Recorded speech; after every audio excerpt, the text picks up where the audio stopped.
Very good morning, students. Today we are going to discuss on the poem Dust of Snow that is written by Robert Frost.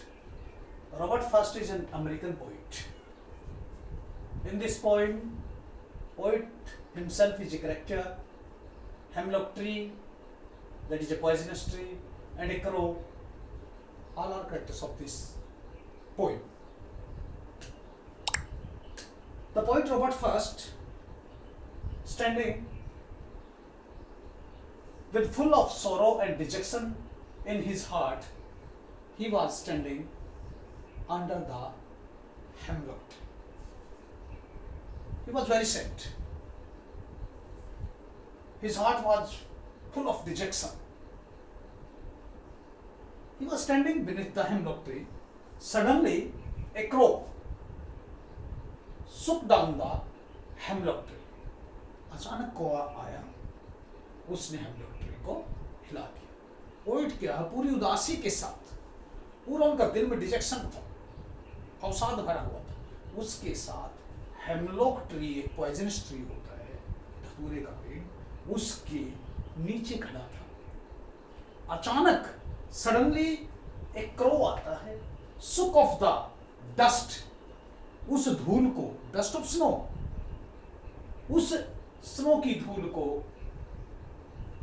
गिरा देता है हिलाकर, and that false upon the poet. What is dust of snow? ये dust of snow क्या होती है, हमें ये पता होना चाहिए. चैप्टर पोइम स्टार्ट करने से पहले ही हमें ये पता होना चाहिए कि डस्ट ऑफ स्नो क्या होता है. स्मॉल पार्टिकल्स ऑफ स्नो, बर्फ के छोटे छोटे कण, small particles of snow that falls from the sky, जो आसमान से गिरते हैं, and settled on any object of the earth, और पृथ्वी के किसी भी ऑब्जेक्ट पर आकर सेटल हो जाते हैं, that is called dust of snow. उसे ही डस्ट ऑफ स्नो कहा जाता है.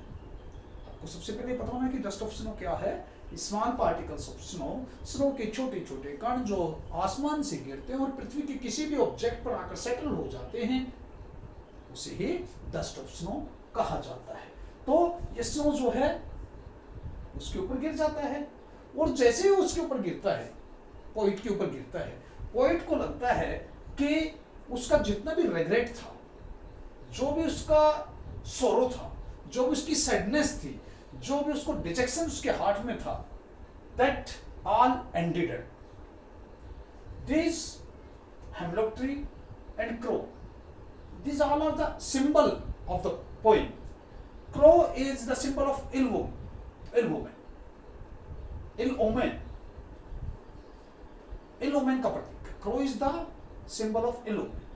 यहाँ डस्ट ऑफ स्नो के माध्यम से कवि हमें यही कहना चाहता है कि जब उसके ऊपर डस्ट ऑफ स्नो गिरता है तो उसे ऐसा लगता है कि इस डस्ट ऑफ स्नो गिरने के बाद the part of the day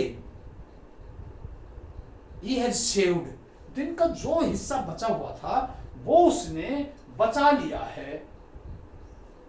to away, now he is away from any sadness, any sorrow, any dejection.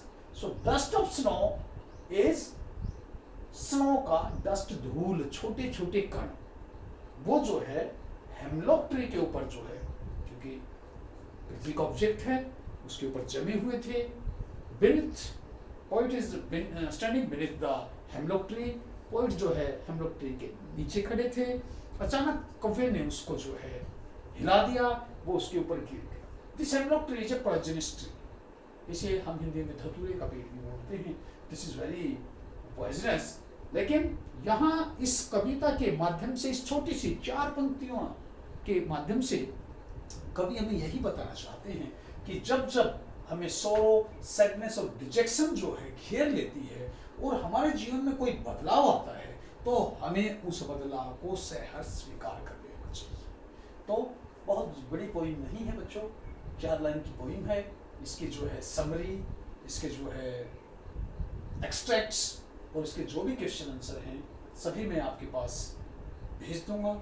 आप इसको पढ़िए, कई बार जो है इसको जो है देखिए, रीड कीजिए, एक्सप्लेन जैसे हमने आपको बताया, इसको एक्सप्लेन करने की कोशिश कीजिए, इसको सोल्व कीजिए और आप इसको बड़े अच्छे से समझ जाएंगे। लेकिन निरंतर प्रतिदिन काम करते रहिए। जो भी हम आपको होमवर्क देते हैं इस वीडियो के माध्यम से, आप सब बच्चों को उसे जो है रेगुलरली करना चाहिए। और इसके साथ साथ ये भी करो, क्योंकि बहुत छोटा सिलेबस है, हमने एक चैप्टर एक पोइम आपको दिया है, इन पोइम्स को, चैप्टर्स को डेली प्रतिदिन आप याद कीजिए।